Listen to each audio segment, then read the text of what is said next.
saddex boqol oo Soomaali magangeliyadoon ah ayaa mudaharaad ka dhigay magaalada Trier ee gobolka Rhineland-Pfalz ee dalka Jarmalka. Soomaalidan mudaharaadaya ayaa ka cabanayay in xaaladooda qaxoontinimo wax laga qabto, iyagoo qaarkood sheegay inay sanado badan ku jireen kaamunka qaxoontiga dalka Jarmalka, iyagoo aan loo tixgelin codsigooda qaxoontinimo. Waxayna ku qaylinayeen waxaanu doonaynaa cadaalad, waxaanu doonaynaa magangeliyadoon, waxaanu nahay Soomaali.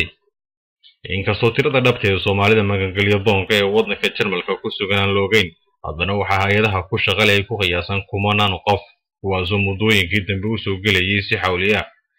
Sida uu warbaahinta u sheegay afhayeen u hadlay dalka Jarmalka waaxda u qaabilsan soo galootiga magangeliyadoonka ayaa sheegay inay qaadanayso 5 ilaa 13 bilood inta laga shaqaynayo codsiyada dadka magangeliyadoonka waxaana uu taas sabab uga dhigay xaaladaha wadamada qaar oo yidhi waa kuwa aan ka go'aan qaadasho lahayn. balse qaxoontiga Soomaalida ee mudaharaadka dhigayay ayaa codsanayay in xaaladooda hoos loo eego, maadaama ay farxad kaga yimaadeen colaadaha Soomaaliya ee sanadada badan ka jiray.